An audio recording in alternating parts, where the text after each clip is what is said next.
Rencananya mau pulang. Soalnya kita di sini sudah tidak bisa makan, terus untuk bayar uang kosnya susah.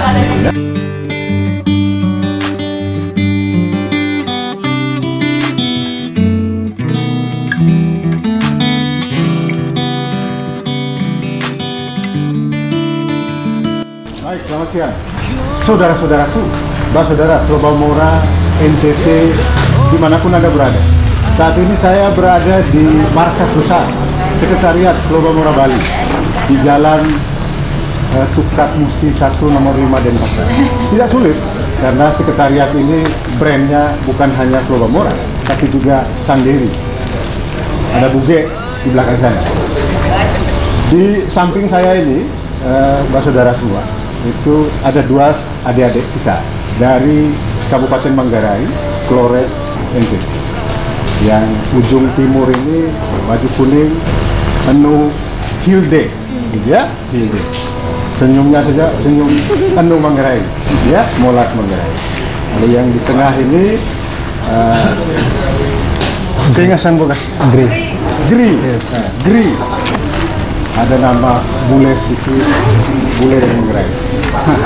Ceritanya begini, saya ingin menyampaikan informasi penting tentang bagaimana kemudian saya bertemu dengan mereka-mereka ini. Di belakang itu ada beberapa teman-teman mereka yang juga berasal dari Manggarai. Bukan hanya Manggarai saja, di Manggarai Barat, Manggarai Tengah, Manggarai Timur. Nah, mereka-mereka ini adalah mahasiswa yang datang ke Bali menuntut ilmu, kuliah di berbagai universitas, baik di Universitas Udayana, di sini, di beberapa kampus lain. Nah, akibat wabah pandemi, wabah COVID-19 yang memukul semua aspek kehidupan masyarakat, termasuk krisis ekonomi yang diakibatkan oleh wabah ini, mereka juga ikut terdampak. Ya, berbagai sektor, jasa, manufaktur, pendidikan, hampir kolaps. Ya. Mereka mahasiswa tidak bisa pulang karena memang ada aturan begitu ya. Masih harus kita kuliah daring, kuliah online, bertahan di sini. Lama-lama mereka kehabisan apa? Kehabisan amunisi untuk mengisi perut mereka sehari-hari. Karena itu, kemudian salah satu dosennya itu sering melakukan penelitian di NTT, Bu Vivianti ya, dari Fakultas Alifianti, maaf, Bu Alifianti. Bu Alis ini sering melakukan penelitian di NTT, lalu dapat akses, mengontak saya kemarin, lalu kemudian kita koordinasi dengan Ketua Umum Probamora Bali, lalu kemudian ada kegiatan hari ini, mereka diundang, ini tahap awal. Kita akan bicara juga nanti dengan Ketua Umum Probamora bagaimana langkah-langkah Probamora ke depan untuk merespons ya, kondisi yang ada, terutama terkait dengan nasib saudara-saudara kita yang berasal dari NTT dan bermukim di Bali. Begitu ya, asal ke Krebat. Krebat ya. Kita mulai cerita dulu dari Enu Hilde. Ya, Enu Hilde ini datang dari Satermese Utara ya. Persisnya di kampung Kenggu. Satermese Utara ini salah satu destinasi baru nanti karena untuk bisa sampai ke Wairebo harus lewat kampungnya dia. Iya. Gitu ya. Kuliah di Akpar.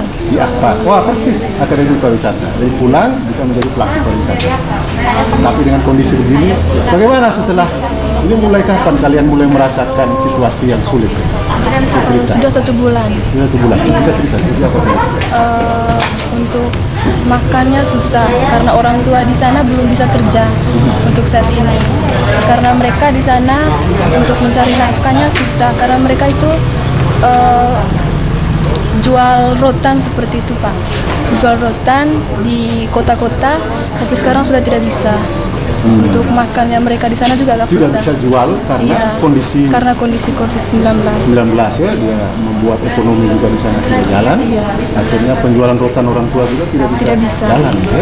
Pengiriman juga macet. Pengirimannya macet. Macet ya, pengiriman uang maksudnya bulanan itu macet. Bulanan macet. Untuk uang kosnya juga belum bisa. Kos 1 bulan berapa? 800.000. Sendiri atau berdua? 2 orang sama aja. Separuh-paruh ya.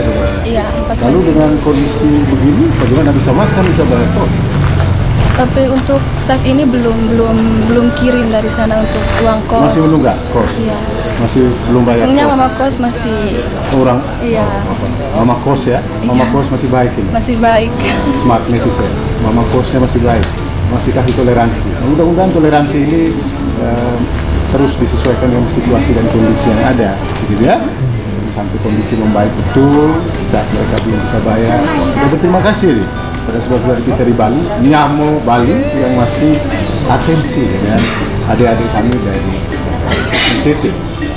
Nah, sekarang ceritanya Arjuna kita yang Arjuna si Giri. Bagaimana cerita Giri? Jadi untuk saya dari Gri dari Universitas Udayana jurusan antropologi. Jadi saya berasal dari desa Lubai, dari Komobiti desa Lubai di daerah Colo. Colo. Colo. Tempat kopi nih. Iya. Terkenal kopi Manggarai dari Colo. Jadi selama ini kendala hidup di Bali ini apa? Setelah COVID-19 ini saya rasa sudah 1 bulan sejak dari sudah 1 bulan lebih sekitar akhir Maret setelah dikeluarkan peraturan pemerintah untuk kita Artinya tidak bisa lagi kuliah juga tidak. ya kuliah sekarang kita melakukan kuliah daring, kuliah online ya. Tapi kondisi kos bagaimana? Masih bisa Untuk sekarang saya tinggal di asrama tinggal asrama mahasiswa. asrama mahasiswa asrama kampus Sama kampus. ya. Jadi untuk tempat tinggal masih Masih ya, tapi di ya, kampus lah ya. Ya, sudah ada. Makan sehari-hari? untuk makan sehari-hari ya kita beli sendiri sih. Kemarin Tapi hanya kuliah saja itu terjadi. dari kuliah sudah. Kuliah saja. Ya, di Tidak kuliah. andalkan kiriman dari kampus. Ya, andalkan di kiriman dari kampus. Tapi kiriman dari kampus masih lancar. Tidak lancar sama sekali karena kita tahu juga ya COVID-19 ini membuat ekonomi dari krisis sekarang ya, menentukan ekonomi. Untuk penyebaran uang sekarang saja sudah tidak bagus lagi. Jadi apalagi produksi kopi di sana daerah saya daerah kopi kan untuk produksi kopi sekarang sudah tidak lancar lagi, tidak berbuah. Smart netizen, warga NTT, terutama pemerintah daerah, Pak Gubernur, ya, Bupati, Wali Kota kita di Bumi Permamora. Inilah suara adik-adik kita. Ya. Si Green ini berasal dari daerah Colo. Kita kenal Colo di Manggarai itu adalah pusat kopi, pertanian kopi utama, destinasi agrowisata yang juga sedang dikembangkan di sana. Itu juga membuat Manggarai menjadikan Colo ini sebagai salah satu daerah penyangga pariwisata. Tapi dengan kondisi ini ternyata membuat ekonomi mereka juga terpuruk. Anak-anak mereka yang kuliah juga sudah menjadi kesulitan dan memerlukan atensi kita. Apa yang kalian harapkan dari pemerintah daerah kita ini? Omong sama Pak Bupati atau Pak Gubernur ya, supaya didengar. Harapannya supaya bisa dapat sembako seperti uang untuk kami yang di sini yang susah untuk bayar kos sama makanan kami sehari-hari. Iya. Lalu kalau misalnya dengan kondisi begini terus, ada rencana mau pulang? Kemarin pulang sih Pak, tapi 1 minggu soalnya Enggak, ke depan ini kira-kira masih bisa bertahan di sini terus atau ada rencana mau pulang? kayaknya mau pulang soalnya kita di sini sudah tidak bisa makan, terus untuk bayar uang kosnya susah. Ya, ini juga begitu. Ya, saya rencananya setelah ujian akhir semester saya pulang pertengahan Juni. Setelah ini Ya, sudah ini suara adik-adik kita, mahasiswa yang mewakili teman-temannya.